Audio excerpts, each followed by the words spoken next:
आज मैं इतनी खुश हूँ कि मेरे पैर जमीन पर ही नहीं पड़ रहे हैं। मैं बहुत खुश हूँ क्योंकि आज मैं अपने मायके जाने वाली हूँ। मेरे पति अंकुर जी भी मेरे साथ जाने वाले हैं। अपने 7 महीने के बेटे यश के साथ मुझे एक लंबा सफ़र तय करना है। मेरे लिए थोड़ी मुश्किल आने वाली है क्योंकि मुझसे तो खुद को ही नहीं संभाला जाता और उस पर यश। इसीलिए मेरे सफ़र में मेरी हेल्प करने के लिए अंकुर जी ने छुट्टी ली है और मेरे साथ जाने को राजी हो गए। मेरा सामान तो यश के सामानों से ही भरने लगा है। उस पर से खाने पीने का एक अलग पैकेज शामिल होना बाकी है। बस मैं और अंकुर जी दोनों ही अपनी अपनी पैकिंग में लगे हैं और सासू माँ भी हमें एक एक चीज याद दिलाते हुए समेटने को बोल रही है। आखिर 2 दिन का सफर तय करना है हमें ट्रेन में। 2 दिन वो भी ट्रेन में मुश्किल तो होती है, लेकिन टिकट कंफर्म है। यह मेरे लिए बहुत बड़ी बात है क्योंकि मेरा टिकट कंफर्म होना बहुत मुश्किल से हो पाया है। इसमें अंकुर जी की कुछ मेहनत लगी है। अभी मोबाइल में घर बैठे ही टिकट बुक हो जाती है। इंडिया भी आगे बढ़ रहा है। ये मुझे तब समझ आया जब अंकुर जी ने हमारी बुकिंग कंफर्म टिकट मोबाइल पर ही दिखाई। मेरी आंखों में अब एक चमक थी। दिल बड़ी बेताबी से अपने बचपन के शहर को गले लगाना चाहता था। मेरी शादी को 2.5 साल होने को आए और इन 2.5 सालों में पहली बार मायके जा रही हूँ। कर भी क्या सकती हूँ। एक तो मेरा मायका इतनी दूर है कि जाने से पहले कई बार सोचना पड़ता है, और अंकुर जी मुझे अकेले जाने नहीं देंगे। 2 रात ट्रेन में बिताना, वो भी अकेले, यह मेरे लिए भी मुश्किल ही है। चलो कोई बात नहीं, देर से ही सही। आज अंकुर जी का मेरे साथ जाना मुझे बहुत अच्छा लग रहा है। एक उमंग के साथ गाने को गुनगुनाते हुए मन ही मन में कई प्लानिंग कर चुकी थी कि कब और कैसे क्या क्या दिखाना है मुझे अंकुर जी को। चलो वो दिन भी आ गया और मैं निकल पड़ी यश को गोद में लिए अंकुर जी के साथ। सुबह का वक्त था और मैं अंकुर जी और यश के साथ ट्रेन का इंतजार कर रहे थे। खड़े खड़े मैं बस यही देख रही थी कि कुली के साथ साथ सभी पैसेंजर भी भाग रहे थे। कभी कुली आगे तो मालिक पीछे, और कभी किसी की मालिक या मालकिन के पीछे कुली दौड़ रहा है। हर कोई व्यस्त था और सबकी नज़र अपने हाथों की घड़ी पर थी और आंखें अपने टाइमिंग के अनुसार प्लेटफॉर्म नंबर पर थे। 6:12 का टाइम था। ट्रेन के आना भी हो गया। पूरी दुनिया की भीड़ मुझे इसी प्लेटफार्म पर नजर आ रही थी। सब अपने अपने परिवार, तो कोई अपने दोस्तों के साथ तो कोई अकेले ही अपने अपने ट्रेन की अवधि को देख चढ़ने में लगे थे। हर कोई अपने अपने ट्रेन की टाइमिंग देख प्लेटफॉर्म नंबर की ओर दौड़ रहे थे। लेकिन इन सब के बावजूद आज मायके जाने की एक अलग ही खुशी महसूस हो रही थी मुझे। जल्द से जल्द मैं वहां पहुंचना चाहती थी। मेरे मम्मी पापा और भाई भी बहुत बेताब है यश के लिए। उनके फोन आने पर ही उनकी बेताबी झलकती थी कि वो भी बहुत उत्सुक है यश से मिलने के लिए। भीड़ में थोड़ी परेशानी के साथ उठते हुए अपनी सीट नंबर देख हम दोनों भी बैठ गए। अंकुर जी हमारे सामान को करीने से रखने की कोशिश करने लगे। यह तो किस्मत अच्छी है कि एक सीट हमारी लो बर्थ की थी जिसमें मैं आराम से बैठ जा पाऊंगी। धीरे धीरे सभी पैसेंजर गाड़ी पर चढ़ने लगे। अपनी सीट नंबर को देख सभी बैठने में लगे थे और सभी पैसेंजर एक दूसरे को अनजान भरी निगाहों से देख रहे थे। इतनी शोरगुल में यश भी बीच बीच में रोने लगता।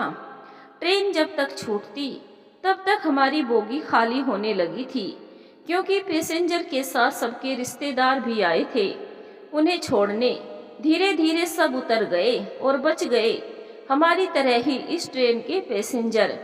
धीरे धीरे सभी रिश्तेदार नीचे उतरने लगे और अपने अपने जान पहचानों को हाथ हिलाते हुए बाय कहने लगे। कुछ ने तो पांव छूकर आशीर्वाद भी ले चुके थे। अब पांव छूना भी तो हमारी भारतीय संस्कृति है। सुबह का वक्त था। सबको प्लेटफार्म पर छोड़ते हुए ट्रेन भी चल चुकी थी। अब हर किसी की आंखें नींद से बोझिल थी, क्योंकि इस ट्रेन के लिए सब हमारी तरह ही सुबह सुबह उठे थे। सबको नींद भी हमारी तरह ही पूरी नहीं हुई थी।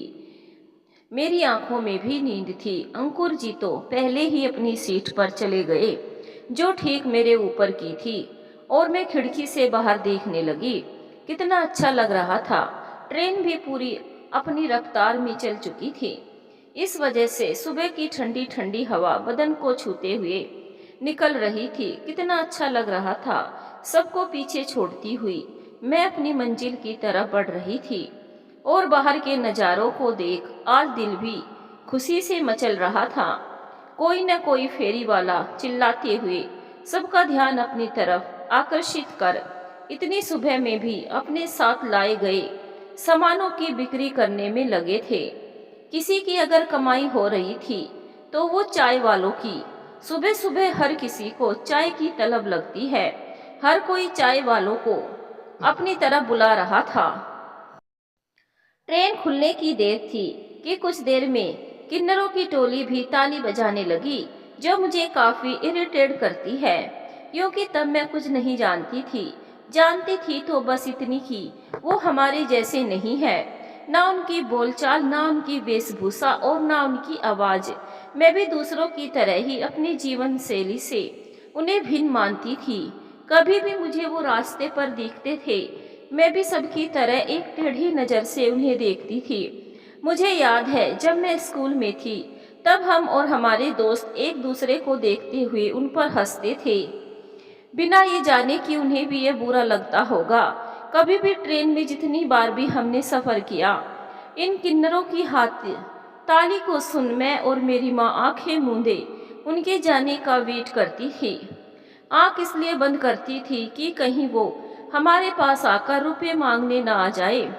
ट्रेन के डिब्बे पर उसे हर एक इंसान के सामने हाथ फैलाते हुए देखती आई हूँ। बचपन से अपने अगल बगल में कहीं भी बच्चे का जन्म हो, झुंड बांधे पहुंच जाते हैं। मेरे यश के समय भी तो कितने ज्यादा रुपए लेने पर तुली थी सब। हमने बहुत कहा कि इतना ना ले, फिर भी उन्होंने जिद कर पूरे 15,000 लिए अंकुर जी से। मुझे तब बहुत गुस्सा आया था, क्योंकि मुंबई में इतनी महंगाई में घर चलाना बहुत मुश्किल है। वो तो अच्छा है कि अंकुर जी का अपना घर है। उनके पिताजी को गुजरे कुछ वर्ष ही हुए हैं, लेकिन उन्होंने खुद का एक मकान बना लिया उस शहर में, जहां मैं अंकुर जी और उसकी माँ यानी कि मेरी सासू माँ के साथ रहती हूँ। एक ननंद भी है जिसकी शादी हो गई है। कभी कभी वह भी आती रहती है। हंसी की गूंज और उनकी भारी आवाज सुनते ही उसकी ताली बजाने से मेरा बेटा यश भी डर कर रोने लगा। जैसे तैसे मैं उसे चुप कराने लगी।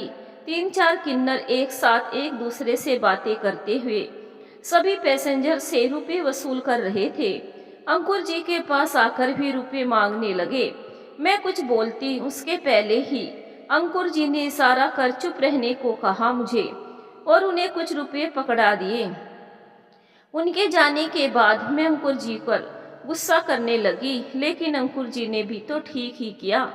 कहा कि अगर ना दे उसे रुपए तो वो गाली गलौज भी तो करती है। मेरी नज़र किन्नर के तरफ ही थी, और गौर से देखी तो उन किन्नरों के बीच एक सुंदर सी किन्नर थी। मैंने अपनी लाइफ में इतनी सुंदर किन्नर कभी नहीं देखी।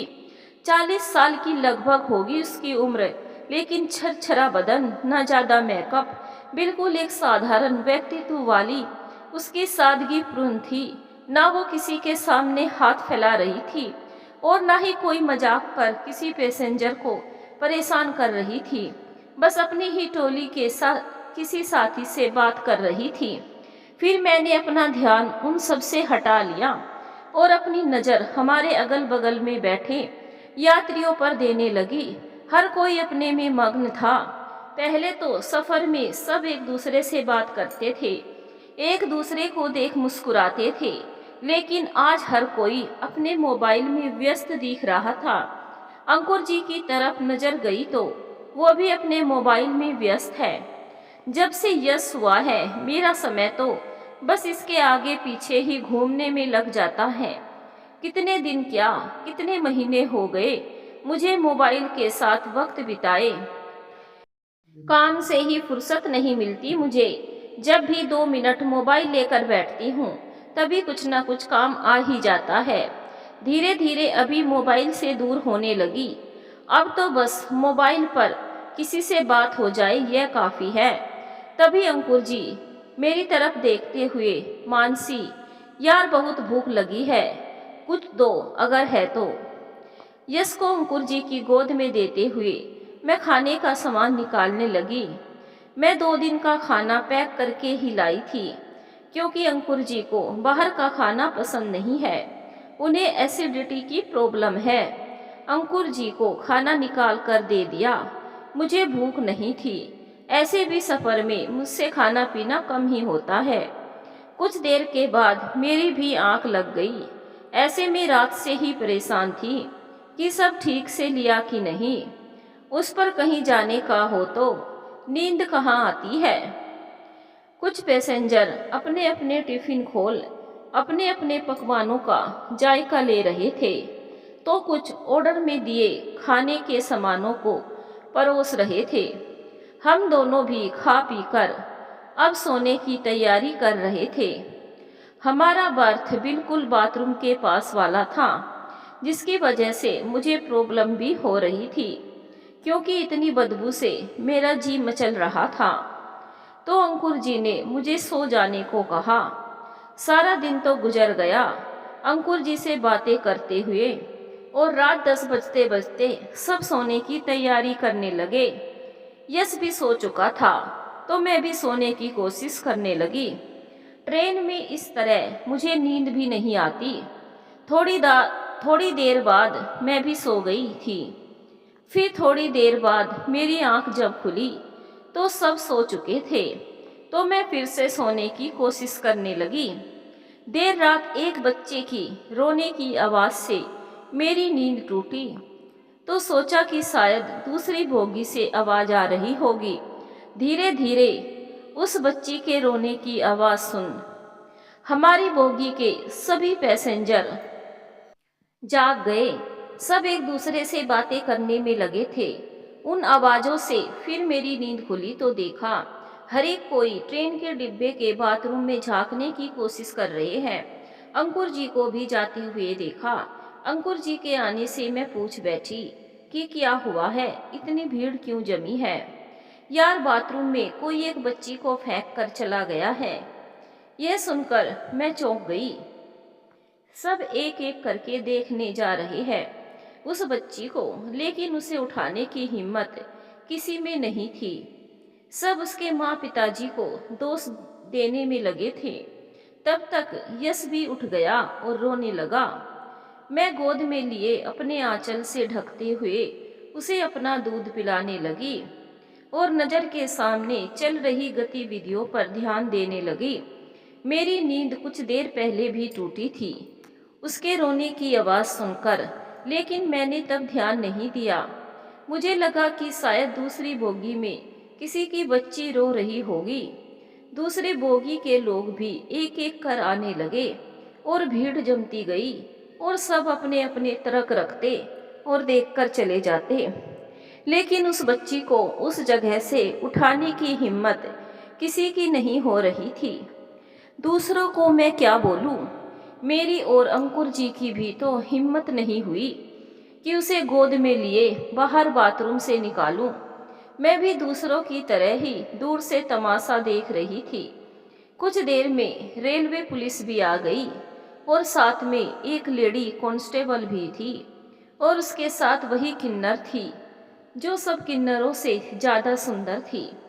आखिर में उसने ही भीड़ को हटाते हुए उस बच्ची को उठाया और उसे चुप कराने की कोशिश करने लगी। लेडी कांस्टेबल ने अपने पॉकेट से रुमाल निकाला और उसे नल में भिगोकर उस बच्ची को पोंछने लगी। वो दोनों ऐसे बच्चे पर ध्यान दे रही थी कि जैसे वो बच्ची उनकी खुद की है। उन्हें ऐसा करते देख धीरे धीरे सभी पैसेंजर अपनी अपनी जगह जाने लगे। पुलिस भीड़ को कम करने लगी, लेकिन बच्ची तो चुप ही नहीं हो रही थी। होगी भी कैसे, भूखी थी वो शायद। उस बच्ची को चुप कराते कराते किन्नर की नजर मुझ पर पड़ी कि मैं अपने बच्चे को दूध पिला रही हूँ, तो उसकी आंखों को देख मैं समझ गई कि वो क्या कहना चाहती है, और मैं उसकी नजर को नजरअंदाज कर अपना ध्यान यश पर देने लगी। कुछ देर बाद वही हुआ जिसका मुझे डर था। वो उस बच्ची को लेकर मेरे पास आई और बोली, ये बच्ची भी भूखी है, अगर तुम इसे दूध पिला दो तो इसकी भूख मिट जाएगी। मैंने अंकुर जी की तरफ देखा और उसके इशारों को समझते हुए उसे जाने को कहा। मैं उससे बात बढ़ाना नहीं चाहती थी, इसीलिए चुप रहना ही बेहतर समझी। वो बहुत देर तक मुझे देखती रही, अपनी गोद में उस रोती हुई बच्ची को लेकर, और फिर चली गई, शायद उस माँ की तलाश में जो उस बच्ची को दूध पिला सके। लेकिन मैं निर्दयी हो चुकी थी।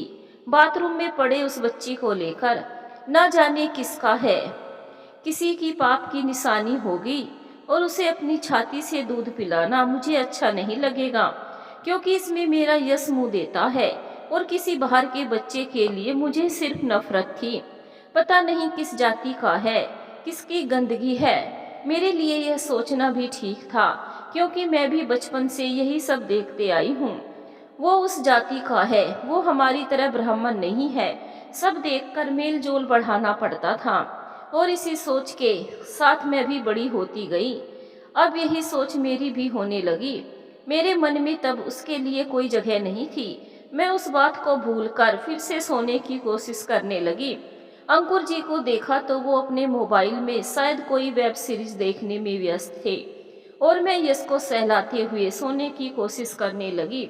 लेकिन पता नहीं क्यों मुझे नींद नहीं आ रही थी। रह रहकर उस बच्ची पर ध्यान जा रहा था कि शायद अब उसे किसी माँ का दूध मिल गया होगा। फिर पता नहीं क्यों यह भी ध्यान आया कि मैं भी पिला सकती थी उसे दूध। क्या हुआ, एक छोटी बच्ची ही तो थी। फिर यह सोच आते ही मैं खुद को संभालते हुए सोने की कोशिश करने लगी। बहुत देर बाद दूर से फिर से एक बच्चे की रोने की आवाज़ सुनाई पड़ी। धीरे धीरे वो आवाज़ नज़दीक आ रही थी। मेरा दिल तेजी से धड़क रहा था कि कहीं वो किन्नर फिर मेरे पास ना आ जाए। और वही हुआ। अब वो बिल्कुल मेरे नज़दीक थी, उस बच्ची को लेकर। बहना, इस बच्ची को देख, कब से तड़प रही है दूध पीने को, इसे पिला दे बहना। उसके इस तरह बोलने पर मैं अंकुर जी को बुलाने लगी। मेरी आवाज़ सुन अंकुर जी नीचे आ गए। अंकुर जी ने उसे जाने को कहा, और किन्नर मेरी तरफ देखते हुए, बहना देख, हमारे पास यह नहीं है, ये छाती जो फूली दिख रही है, ना बस नाम की फुलाई हूँ कपड़े से। बहना, तेरे पास तो ऊपर वाले की कृपा है रे। तेरी छाती में जो दूध है इसके पीने से कम नहीं होगा, पिला दे बहना। मेरे और अंकुर जी के मना करने पर भी वो हमारे पास ही खड़ी रही। बहुत देर तक उस बच्ची को रोते रो देख अंकुर जी ने इशारा किया मुझे। तब मुझे भी थोड़ी हिम्मत मिली, और इस बच्ची को गोद में लिए फिर से आंचल में ढककर उसे दूध पिलाने लगी। मुझे ऐसा करते देख वो किन्नर अपनी आंखों के आंसू को पोंछने लगी। अब उसके चेहरे पर एक संतुष्टि दिख रही थी, और वो बच्ची भी मेरी दूध ऐसे पी रही थी जैसे जन्मों की भूखी हो। उसे ऐसे दूध पीते देख धीरे धीरे मैं अपने ममतामयी हाथों से उसके सर पर हाथ फेरने लगी। आसपास के लोगों की नज़र भी अब मुझे ऐसे देख रहे थे जैसे मैंने कुछ पाप कर दिया हो, लेकिन अब मुझे सुकून मिल रहा था जब उस बच्ची को उसके गले से दूध गटकते देख रही थी। तब उसके लिए भी मुझे प्यार की अनुभूति मिल रही थी। आखिर मैं भी एक माँ बनी हूँ। मेरे लिए भी यह एहसास नया है, क्योंकि माँ बने मुझे भी कुछ महीने ही हुए हैं। जब उस बच्ची का पेट भर गया तो उसने अपना मुंह वहाँ से हटा लिया, और मैं उस बच्ची को लेकर किन्नर को दे अपनी ब्लाउज का हुक बंद करने लगी। उस किन्नर ने अपना हाथ मेरे सर पर रख चली गई। अब उसके चेहरे पर उस बच्ची के लिए खुशी झलक रही थी और मैं खुद को सामान्य करने की कोशिश करने लगी। अब तक सुबह भी हो चुकी थी। आज उस बच्ची की वजह से किसी की भी नींद पूरी नहीं हो पाई थी। कुछ अभी भी सोने की कोशिश कर रहे थे, तो कुछ महिला उस बच्ची के बारे में अपने आसपास में बैठे परिवारों से बातचीत करने में लगे थे। उन्हें अब एक नया गॉसिप मिल चुका था, जिससे कुछ देर का समय उनका अच्छे से कट जाएगा। मैं भी औरत हूँ, जानती हूँ कि एक औरत को गॉसिप के लिए बस एक पॉइंट मिलना चाहिए, बाकी की रचना वो खुद ही लिख सकती है। अंकुर जी को देखने की कोशिश करने लगी मैं अपने ऊपर की बर्थ में। वो भी पूरी नींद में थे और अभी यश जगा हुआ था। बस मैं उसके साथ बिजी रहने लगी। अब धीरे धीरे सभी उठकर गप्पे मारने लगे। अंकुर जी भी उठकर बैग से खाना निकाल खाने लगे। मैं यश को उन्हें देकर खुद सोने लगी, क्योंकि मेरी नींद पूरी नहीं हुई थी। 10-11 बजते बजते वो किन्नर फिर से मेरे पास आई और उस बच्ची को मेरी तरफ बढ़ा दिया। उसे बैठने को कह अंकुर जी यश को लेकर दूसरी तरफ चले गए और वो मेरे बगल में बैठ गई और बच्ची फिर दूध पीने लगी। एक नज़र मैं उसे देखती और एक नज़र वो मुझे देखती। तभी उसने कहा, बहना तुम्हारा नाम क्या है? मैं मानसी। फिर से वो मुझे कमली कहती है। उसके यह बोलने पर मैं बस हल्की सी मुस्कान देने की कोशिश करने लगी, क्योंकि मैं अपने आसपास बैठे लोगों के चेहरे से पता चल रहा था कि कमली का हमारे साथ हमारे पास बैठना उन्हें पसंद नहीं आया। और बच्ची दूध पीते ही सो गई और कमली ने फिर मेरे सिर पर हाथ फेरते हुए चली गई। मैं भी बाथरूम चली गई खुद को फ्रेश करने। हाथ मुंह धोकर दरवाजे पर आकर ठंडी हवा लेने लगी। यह ठंडी हवा में कुछ सुकून महसूस कर रही थी।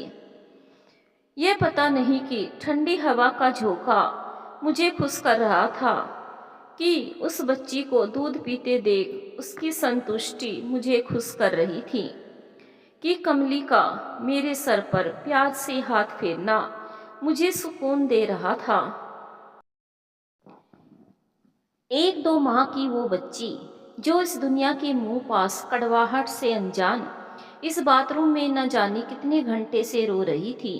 पता नहीं उसे कौन यहाँ रख गया, उसकी माँ या पिता। अचानक ही मैं यह सोचकर सिहर उठी कि चलती ट्रेन से अगर वो बच्ची बाथरूम के पैन से नीचे गिर जाती तो क्या होता। एक माँ होने के नाते अब इस सोच से मैं परेशान हो गई और दिल न जाने एक अनहोनी की घटना जो घटी तो नहीं, लेकिन उसे सोचकर ही मैं सिहर उठी। तभी मेरा ध्यान कमली पर गया। कमली की लंबाई, उसका फिगर दूसरों से बहुत अलग थी। एक शिफॉन साड़ी जो वो पहनी हुई थी, उसकी कीमत भी अच्छी खासी थी। माथे पर एक गोल बिंदी और अपने बालों का एक जूड़ा बनाए खुद को थोड़ा अलग अंदाज बयां कर रही थी। हाँ, उसकी आवाज़ तो दूसरे किन्नरों की तरह ही थी, लेकिन चेहरे पर एक आत्मविश्वास था। कुछ बात तो कमली में थी जो उसे उसके ग्रुप में देखने के बावजूद उन सब से उसे अलग रख रही थी। पहली नज़र में मैं भी तो कमली को बस देखे जा रही थी। कुछ बात तो उसमें थी जो उसे दूसरों से अलग कर रही थी और बहुत जल्द उसने यह साबित भी कर दिया। उस बच्ची को आगे बढ़ उसका गोद में लेना उसके अपनेत्व का अलग पहचान दे रही थी। हम साधारण व्यक्तित्व के स्वामी बस उस बच्चे को देख उसके माँ बाप को दोष दे रहे थे। किसकी गलती है यह जता रहे थे। और उसमें सबसे बड़ी भूल जो हम सब कर रहे थे, अपनी गलती छुपाने की कोशिश कर रहे थे। इसमें से कोई भी आगे नहीं बढ़ा। किसी ने भी बच्ची को उठा उस गंदी जगह से बाहर नहीं लाया। किसी ने यह नहीं सोचा कि अगर वो बच्ची वहाँ से गिर जाती तो क्या होता। इसकी गलती उसकी गलती बता, हम अपनी गलती हर जगह छुपा जाते हैं। इन सब के बीच में भी मैं भी हूँ। मैंने भी तो नहीं उठाया उस बच्ची को। कमली के बोलने पर पहली बार दूध पिलाने से भी मना किया। सच में हम इंसान होकर भी किसी की मजबूरी को समझने के बजाय बस अपनी राय रख देते हैं। अचानक कमली की वो बातें जिसमें उसने कहा था कि वो दूध नहीं पिला सकती, बस वो हाँ कुछ छोटे छोटे कपड़ों को ठूसी हुई है। सच ही तो कहा है उसने, वो कहीं से भी तो परिपूर्ण नहीं है। मानसी, वहाँ क्या कर रही हो? यहाँ आ जाओ। और मैं अंकुर जी और यश के पास चली गई। सबकी तरफ नजर गई तो कोई अपने कानों में हेडफोन लगाकर गाने सुनने में लगे हैं, तो कोई किसी से फोन पर बात कर रहे हैं, कोई मोबाइल पर ही गेम खेलने में लगे हैं। सब एक दूसरे से अनजान हो अपनी अपनी दुनिया में बस एक मोबाइल पर लगे हैं। इस मोबाइल ने भी कितना कुछ हम सबसे छीन लिया है। पहले तो एक जिज्ञासा होती थी कि हमारे सामने की सीटों पर कौन बैठेगा, वो फैमिली कैसी होगी। एक दूसरे से जान पहचान होती थी। सफर में कौन कितने दूर तक साथ होंगे, ये सवाल सब एक दूसरे से पूछते थे। अब तो किसी को किसी से कोई मतलब नहीं है। कोई यह नहीं जानना चाहता कि कौन कहाँ तक उसके सफर में साथ है। सब अपने मंजिल पर ऐसे उतरते हैं जैसे कि किसी से मतलब ही नहीं है। सही भी है, आज सच में ऐसा दौर है कि किसी अजनबी से दोस्ती करने से भी डर लगता है। पहले तो ट्रेन के डिब्बे में ही सब एक दूसरे से अपने सुख दुख की बातें कर लिया करते थे, लेकिन आज बस सबकी नज़र मोबाइल पर ही टिकी है। मैं भी अंकुर जी के बगल में बैठ गई और सबसे पहले उन्हें थैंक्स बोली। मेरे इस तरह बोलने पर उसने आंखों से ही इशारा करते हुए मुझे पूछने लगे क्यों, और मैं आहिस्ता से बोलने लगी उस बच्ची के लिए। फिर आश्चर्य से, मानसी तुम क्या बोलना चाहती हो? और मैं अपने सिर पर हाथ रखते हुए, बुद्धू हो तुम। अब अंकुर जी थोड़ी शर्म से हंसते हुए, तुम भी ना यार। मैं फिर से उन्हें समझाते हुए, आप अगर साथ नहीं देते तो मैं ऐसा नहीं कर पाती। मैं बहुत खुश हूँ कि आप मेरे साथ हो। मैं और अंकुर जी बातें ही कर रहे थे कि कुछ घंटों के बाद कमली फिर आई। अब की बार हमारे पास में ही बैठे एक युवक ने उसे बैठने को कहा और वो खुद दरवाजे के पास चला गया स्मोकिंग के लिए। कमली मेरे पास बैठते हुए उस बच्ची को मेरी गोद में देते हुए, मानसी मैं तुम्हें परेशान कर रही हूं ना? नहीं, ऐसी कोई बात नहीं है। मानसी, इस ट्रेन में बहुत महिला है जो इसे दूध पिला सकती है, लेकिन किसी ने नहीं पिलाया। सब देख रहे थे कि इस बच्ची को रोते हुए, लेकिन किसी का दिल नहीं पसीजा। फिर मैं तुम्हारे पास आई इस उम्मीद में कि तुम शायद उसे दूध पिला सकती हो। मैं उस बच्ची को दूध पिलाते हुए कमली की तरफ देखते हुए, ऐसा क्यों लगा आपको कि मैं पिला सकती हूँ? मानसी, हम ना औरत है और ना मर्द, लेकिन इस दिल से किसी की भी सच्चाई देख लेती हूँ। और एक माँ का दिल तुझ में ही दिखा। सब माँ तो बन चुकी है, लेकिन बस अपने बच्चों तक। लेकिन तू इस बच्चे को दूध पिला, सही में माँ बनी है। ट्रेन में बहुत मुश्किल होती है, मतलब मेरे लिए शायद मुश्किल हो रहा था बच्चे को दूध पिलाना। और मेरी असहजता देख उसे समझते हुए, कमली मैं तुम्हें थोड़ी असहज देख रही हूँ।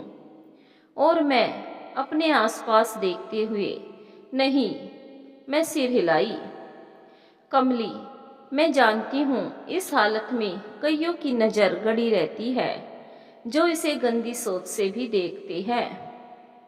कमली की बात सुन मैं अब भी चुप ही थी, क्योंकि यह तो मैं जानती ही हूँ रास्ते में कई महिलाओं को इस गंदी दृष्टि वाले लोगों का सामना करना पड़ता है।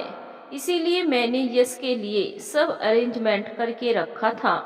उसके बोतल, दूध सब था मेरे पास। मुझे कुछ सोचते देख कमली बोली, मानसी, इसमें शर्म की कोई बात नहीं है। तो ये समझना, जो ऐसे देखते हैं उसने कभी अपनी माँ की छाती का दूध नहीं पिया या कभी अपनी माँ के सीने पर नहीं सोया। कमली ने यह बात थोड़ी जोर से ही बोली थी। कुछ एक की नज़र थी जो मैं जब भी दूध पिलाती उस समय उनका ध्यान मेरे सीने पर था, और कमली की बात सुनकर उसने अपनी नज़र हटा ली। कमली की बातें सुन पता नहीं क्यों मुझे बहुत अच्छा महसूस हो रहा था। पहली बार उसने इतना कुछ बोला। मैं उसकी तरफ देख ही रही थी कि मानसी, कहाँ तक का सफ़र है तुम्हारा? मैं नैनीताल। वहाँ कोई है क्या तुम्हारा? मैं फिर से नैनीताल को ख्यालों में महसूस करते हुए, हाँ, मेरा बचपन मतलब मेरा मायका। कमली मेरी बातों पर हंसते हुए, ओहो, तुम नैनीताल की खूबियों में से एक हो, और जरूर तुम मार्च की खूबसूरती देखने जा रही हो। और कमली की मुंह से नैनीताल की, वो भी मार्च की बात सुनकर, आपको कैसे पता? आप गई हो क्या? और मेरी बड़ी बड़ी आंखें जो काफी उत्सुक थी जानने के लिए उसे देखते हुए कमली, हाँ, किसी काम से बहुत साल पहले गई थी। कमली के मुख से नैनीताल की तारीफ सुनकर एक बच्चे की तरह अंकुर जी को देखते हुए, देखा, मैं ना कहती थी कि कितना सुंदर है मेरा नैनीताल। अब तो कमली दीदी ने भी बोल दिया है।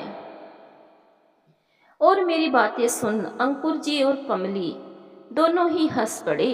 अब मेरे मन में कई सवाल थे जो मैं कमली दीदी से पूछना चाहती थी। और मैं अपने एक सवाल को आगे बढ़ाते हुए, आप कहाँ जा रही हो? काठ गोदाम। आप वहीं रहती हो? नहीं, मेरी बेटी का ट्रांसफ़र वहाँ हुआ है और वो मुझे अपने साथ ही लेकर जाएगी। और उसकी जिद से हारते हुए आज उसी के साथ जा रही हूँ।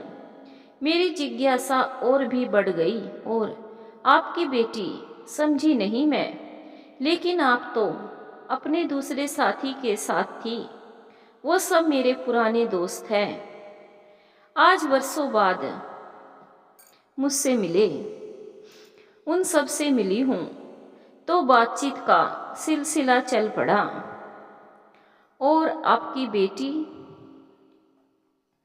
कमली एक आहा भरते हुए, हाँ, मेरी बेटी। मैं और एक सवाल से जूझ रही थी और कमली से पूछना चाहती थी। कमली मेरी नज़रों के सवालों को पढ़ते हुए, क्या पूछना चाहती हो? और मैं थोड़ी हिम्मत जुटा के कमली से पूछती हूँ, क्या है कमली के जीवन का राज? क्या क्या घटा कमली के जीवन में? जानेंगे कहानी के अगले भाग में। कहानी का अगला भाग सुनने के लिए चैनल को सब्सक्राइब जरूर करें, वीडियो को एक लाइक भी जरूर करें। कहानी अच्छी लगी तो एक कमेंट भी जरूर करें। धन्यवाद दोस्तों, मिलेंगे कहानी के अगले भाग में जल्द ही।